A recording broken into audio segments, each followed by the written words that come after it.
Well, some activists and movement leaders think that it is due to the transgender movement's confrontational and accusatory approach. In this video, Ana Kasparian of the Young Turks discusses the topic of trans activism.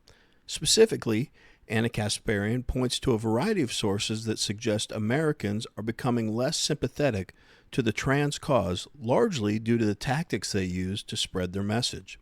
With that, let's watch Ana Kasparian give a wake-up call to the trans community as she tells them to shut up. Polling shows that Americans actually seem to be growing less empathetic to the transgender cause. But what's behind it? What's going on here?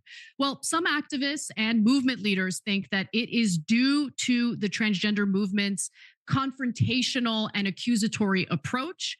And I'm not saying that. This lengthy piece published in the New York Times this week really did delve into it. So on social media in particular, some of you might have seen time and time again, like advocates for the cause being pretty aggressive. And look, it comes from a good place. This is just about the tactics, right? They're aggressively going after anyone they see as like stepping out of line, saying anything that might be deemed insensitive toward the trans community. For example, after a Democratic congressman defended parents who expressed concern about transgender athletes competing against their young daughters, a local party official and ally compared him to a Nazi cooperator. Okay, and a group called Neighbors Against Hate organized a protest outside his office. But look, the example that was detailed in this piece that really bothered me is the one I'm about to detail, okay? So last week is I don't know how many times I have to say it. In my experience, in my opinion, people I've spoken to and seen, nobody really cares how an adult lives their life. If you want to live your life as the opposite sex, then go ahead.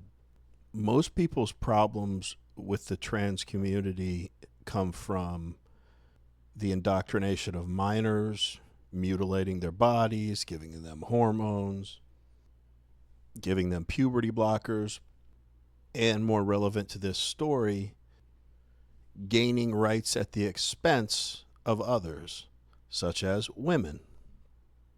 And I don't know if resentment is the right word, but it's the only one I can think of. I think there's a growing resentment over the fact that most people don't care how these people live their lives, but they're telling us that we have to affirm their delusions and play make-believe in their imaginary world. No, you can ask us to do that, but that's up to the individual if they want to participate in your game. And Anna's being very nice to the trans community and says, I don't like their tactics, but I think it comes from a good place.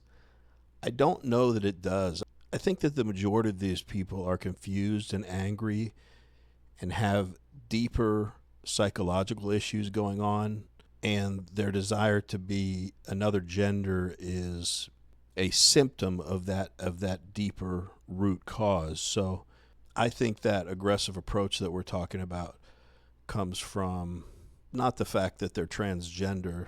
It comes from the fact that they've got other mental issues going on. Anyway, let's get back to the video. as we all know, Nancy Mace, and she's continued it like this week. Like she's engaging in this really disgusting harassment campaign against an incoming transgender member of Congress, first openly transgender member of Congress to, serve in the House. And her name is Sarah McBride. And just preemptively off the, right after the election where Trump proved to be successful, partly because of airing an ad about Democrats' support for transgender people, you have Nancy Mace try to capitalize on that, try to kind of piggyback off of that. And that's why I believe she's been attacking Sarah McBride pretty. If you like watching videos like this one, like and subscribe. We'd really appreciate it. Let's get back to the video. Aggressively. But you would think the transgender community, or at least the activists, would support Sarah McBride and want to protect her, but that unfortunately has not been the case. In fact, they are saying that she is a voice for her constituents rather than a voice for the transgender movement. And then they accused her of capitulating to the right. She has done no such thing at all. Okay. The fact that now she's getting this kind of hate from activists really upsets me. But look, that kind of strategy also doesn't really seem to be working. It's actually been pretty counterproductive for the transgender community. More than 24 red states now limit access to transition medical treatment, and public opinion is actually trending in the opposite direction that these advocates were pushing for. Fewer Americans today than 2 years ago say they support allowing children to undergo gender transition treatment, according to the Public Religion Research Institute. I will say the Public Religion Research Institute very clearly would have a bias. So I would take their data with some grain of salt.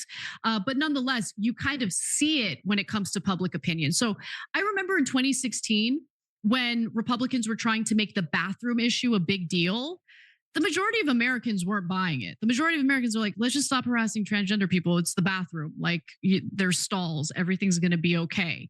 I do think it gets a little tricky, though, when it comes to other, gender segregated or sex segregated spaces like a women's locker room and all of that.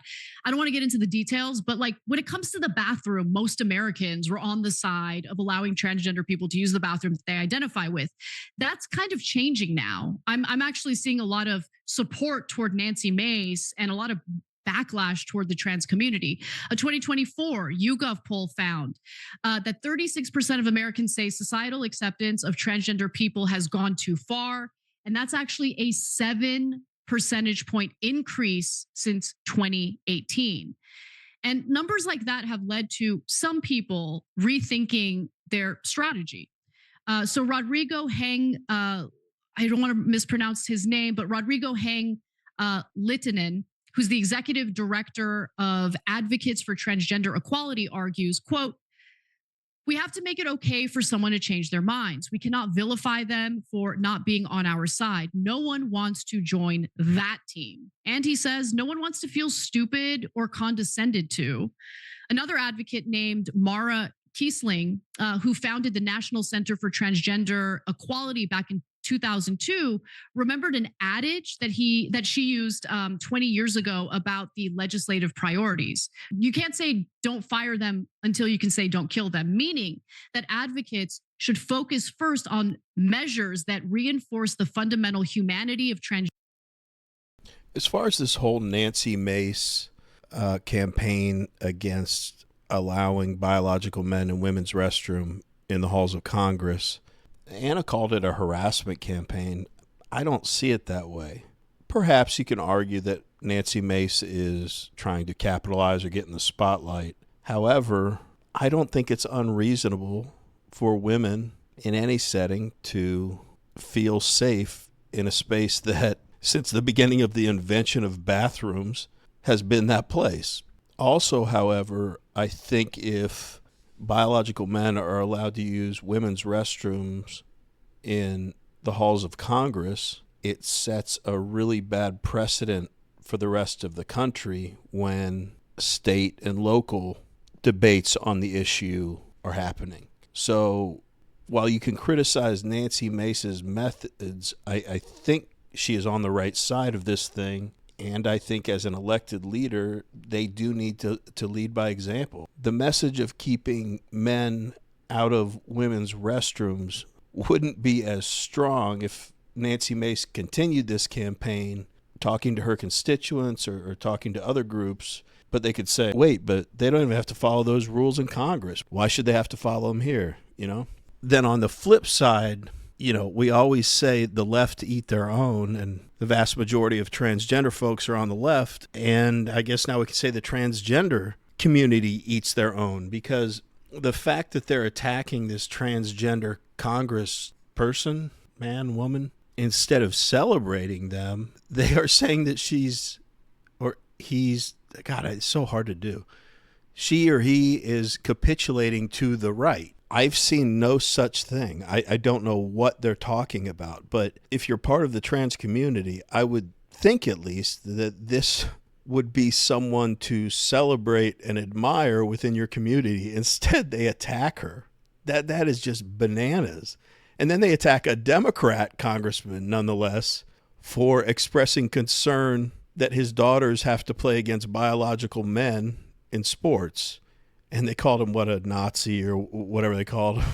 How does it feel to get a taste of what Republicans deal with on a daily basis? I'd say the whole trans activism movement's tactics are all wrong, but I don't even know if they have any organized tactics.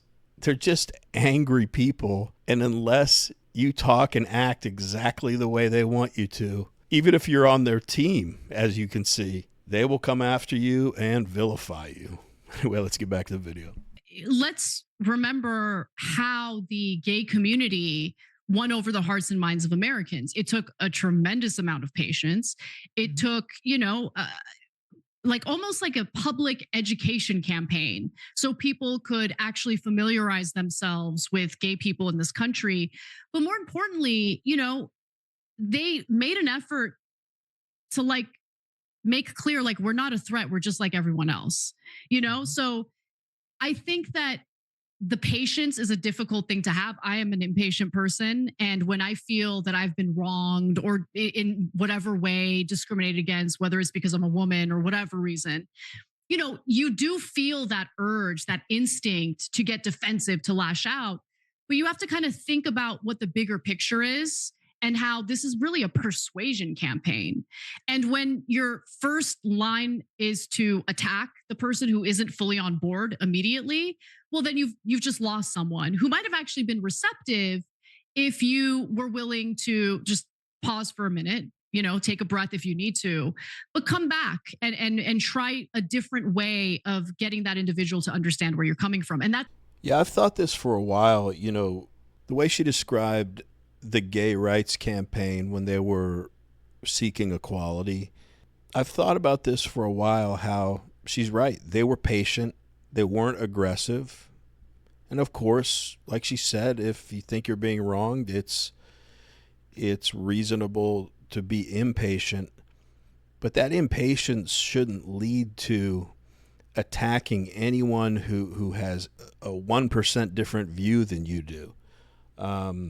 Like she said, with the gay community seeking equal rights, I seem to recall, as Anna already articulated, that they were saying, hey, we just want the same rights as everyone else, and we're not any threat to anyone.